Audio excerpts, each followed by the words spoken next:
የሩበን አሞሪም እና ሚካኤል አርቴታ የመጀመሪያ 50 ጨዋታዎች ንጽጽር። ሰላም ውድ የፉትቦል ማዕድ ተከታዮች እንዴት አላችሁ? ፉትቦል ማዕድ ዘውትር ወደ እናንተ በፕሮፋይል ነክ እግር ኳሳዊ መረጃዎቹና አጫጭር በሆኑ ጉዳዮቹ እየደረሰ ይገኛል። አሁን ደግሞ የሚካኤል አርቴታንና የሩበን አሞሪምን የመጀመሪያ 50 ጨዋታዎች ንጽጽር ሁለንተናዊ ሁኔታ እንዳስሳለን። አብሮነታችሁ አይለየን። ላይክ፣ ኮሜንት፣ ሰብስክራይብ እና ሼር ማድረጋችሁንም እንዳትረሱ።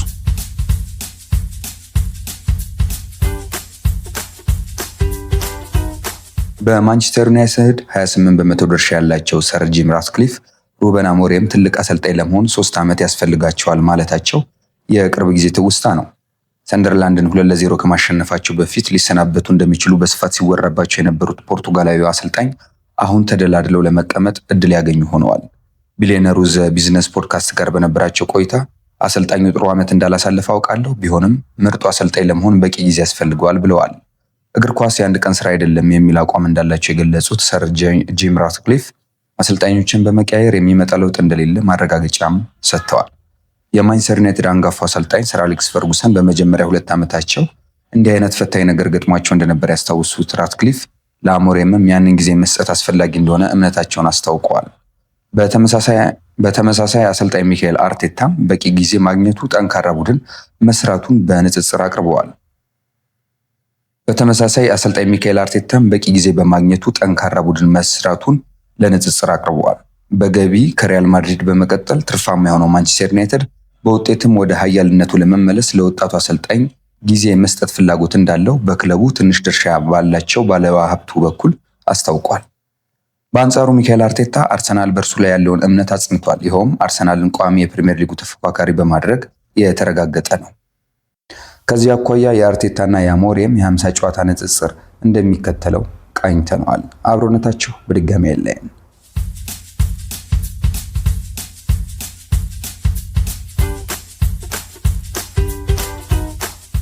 አርቴታ ካደረጋቸው 50 የመጀመሪያ ጨዋታ 27ቱን በማሸነፍ የጀመረ ሲሆን በተቃራኒው አሞሪም 19ን ብቻ አሸንፏል። በንጽጽሩ አርቴታ 54 በመቶ የማሸነፍ ሪከርዱን ሲይዝ አሞሪም ደግሞ 38 በመቶ አስመዝግቧል። ሁለቱም አሰልጣኞች በአርሰናልና በማንቸስተር ቤት ካደረጓቸው 50 የመጀመሪያ ጨዋታዎች አንጻር በ50ዎቹ የሁለቱ አሰልጣኞች ጨዋታዎች የግብ ቁጥራቸው ግን መቀራረብን አሳይቷል። አርሰናል በአርቴታ ስር 79 ግብ ሲያስቆጥር የሩበን አሞሪሙ ማንቸስተር ዩናይትድ 78 ጊዜ አስቆጥሯል። ይሁን እንጂ ግብ በማስተናገድ ረገድ በሁለቱ ቡድኖች መካከል በእነዚህ 50 የመጀመሪያ ጨዋታዎች ትልቅ ልዩነት ታይቷል።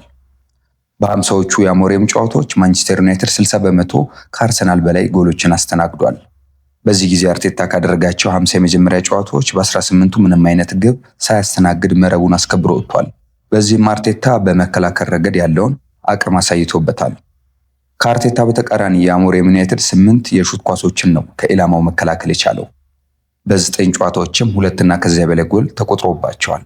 አርቴታ ግን በ3 ጨዋታዎች ብቻ ነው 2 እና ከዚያ በላይ ግቦች የተቆጠሩበት።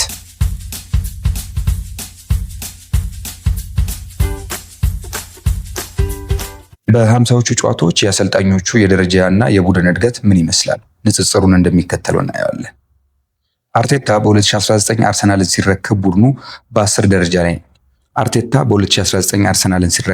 በ10ኛ ደረጃ ላይ ነበር።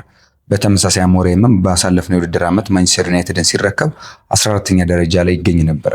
አርቴታ ክለቡን በተረከበ ወቅት ያሳየው ለውጥ መጠነኛ የሚባል አይነት ሲሆን በእርሱ ስር 8ኛም ሆኖ አጠናቆ ነበር። በተጨማሪም በኮቪድ በተቋረጠ የውድድር ዓመት 10ኛ ደረጃን ይዞ ማጠናቀቁ ሲታወስ ይህም ከ1992-93 የውድድር ዓመት ወዲህ በክለቡ ዝቅተኛው የደረጃ ውጤት ሆኖ ተመዝግቧል።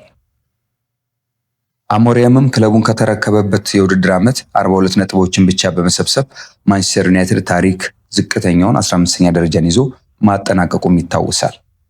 በሌላ በኩል ሁለቱም አሰልጣኞች በመጀመሪያ የውድድር ዓመታቸው የዋንጫ ፍጻሜ ጨዋታዎችን ያደረጉ ሲሆን አርቴታ ቼልሲን በማሸነፍ የኤፍኤን ዋንጫ አንስተዋል። አሞሪም ደግሞ ለፍጻሜ ከደረሱበት የአውሮፓ ሊግ በስፐርስ ተሸንፈው ዋንጫውን ማጣታቸው እንዲሁ አይዘነጋም። አርቴታ በመጀመሪያዎቹ 50 ጨዋታዎች አርሰናል የነበረበትን 8ኛ ደረጃ ከማሻሻል ይልቅ በ50ኛው ጨዋታ 9ኛ ደረጃ ላይ ተቀምጦ ቆይቷል። ይህም በ50ዎቹ ጨዋታ አጋማሽ ጨዋታዎች ንጻሬ አንጻር ከአሞሪሙ ዩናይትድ ብቻ እንደሚበልጥ የስካይ ስፖርት ትንታኔ ያሳያል። ቀጥሎ የአሰልጣኞቹን የጨዋታ ስልት በተነጻጸሩባቸው 50 ጨዋታዎች እንዳስሳለን። በድጋሚ አብሮነታችሁ ያለየን። ላይክ፣ ኮሜንት፣ ሰብስክራይብ እና ሼር ማድረጋችሁንም እንዳትረሱ።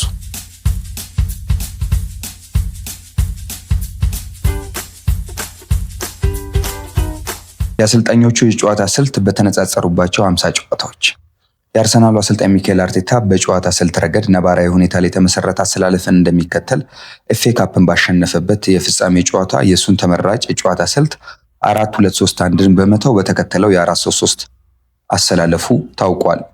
በአንጻሩ አሞሪም ለ3-4-2-1 አሰላለፍ የሙጥኝ ማለቱ በ50ዎቹ ጨዋታዎች ተመልክቷል። ይህም በብዙዎች ዘንድ አሰልጣኙን ያስተቻቸው ጉዳይ ሲሆን አሞሪም በእነዚህ ጨዋታዎች አጨዋወቱን በ5 ጨዋታዎች ብቻ ነው የቀየረው። ይህም ወደ 3-4-3 መቀየሩ ይታወቃል። እምብዛም ለውጥ የለውም ሲባል በብዙ ተንታኞችና በቀድሞ እግር ኳስ ተጫዋቾች ሲነሳ ነበር። በአሰልጣኞቹ 50 ጨዋታዎች በሁለቱም ቡድኖች የተሰለፉ ተጫዋቾች ወጥ አቋም ንጽጽር ደግሞ እንደሚከተለው ነው። በዚህ ረገድ በሚካኤል አርቴታ ስር በመጀመሪያዎቹ 50 ጨዋታዎች ከተሰለፉ ተጫዋቾች መካከል ቡካዮ ሳካ ብቻ ነው በአሁኑ ወቅት በቋሚነት ተሰልፎ እየተጫወተ የሚገኘው። እንደ አውሮፓውያን አቆጣጠር በ2019 አርሰናል ከበርንመዝ ጋር 1-1 በተለያየበት የቦክሲንግ ዴይ ጨዋታ ሳካ የግራ ተመላላሽ ሆኖ መጫወቱ አይዘነጋም። በአሞሪያሙ የማንቸስተር ቡድን ግን የመጀመሪያ 50 ጨዋታዎች ላይ የተጫወቱ ተጫዋቾች መለዋወጥ ተስተውሏል። ለዚህም ማሳያው አሞሪም ከኢፕስዊች ጋር ባደረጉት የመጀመሪያው ጨዋታ ከተሰለፉት ውስጥ 5ቱ በውሰትና በቋሚነት ወደ ሌሎች የአውሮፓ እና የሊጉ ክለቦች ተዘዋውረዋል። እነዚህም አንድሬ ኦናና፣ ጆን ኢቫንስ፣ ክርስቲያን ኤሪክሰን፣ አሌያንድሮ ጋርናቾ እና ማርከስ ራሽፎርድ ተጠቃሽ ናቸው።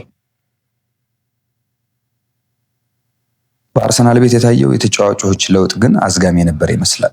ከ50ዎቹ ጨዋታዎች መካከል በኤሜሬትስ በሊቨርፑል በተሸነፉበት ግጥሚያ ጋብርኤል ማጋሌሽ፣ ቶማስ ፓርቴ እና ኦዲጋርድ የቡድኑ አካል ነበሩ። እነዚህም ተጫዋቾች ቡድኑ እስከ መጨረሻው ባለፉት 4 እና 5 ዓመታት አብረውት ከሚካኤል አርቴታ ጋር የቆዩ የቡድኑ ቋሚ ተሰላፊ ናቸው።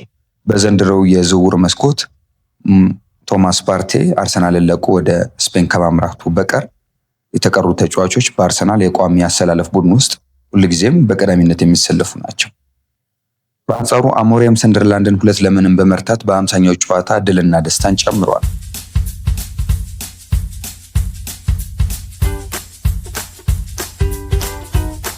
በሩበን አሞሪም እና በአርቴታ የመጀመሪያ 50 ጨዋታዎች ንጽጽር በመጨረሻ የምናየው ለዝውውር ያወጧቸውን ወጪዎች ይሆናል።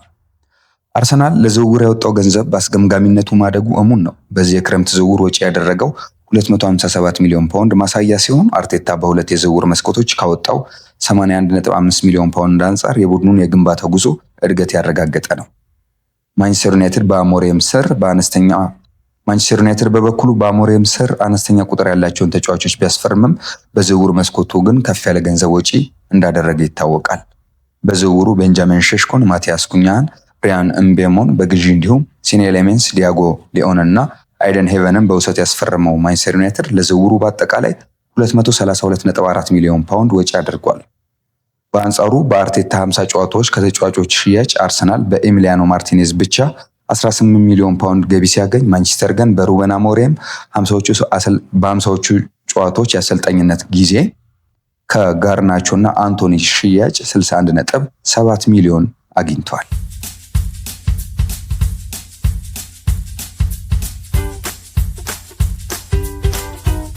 ውድ ተመልካቾች በአርሰናል እና ማንቸስተር ዩናይትድ ንጽጽራችን የአሞሪም እና የአርቴታን የመጀመሪያ 50 ጨዋታዎች የቁጥር አፈጻጸም እንዲሁም የተጫዋቾች ሽያጭ የተገኙ ገቢዎችን፣ የጨዋታ ስልት እንዲሁም ሌሎች ጉዳዮችን የዳሰስንበት ጥንቅራችን ይህን ይመስላል።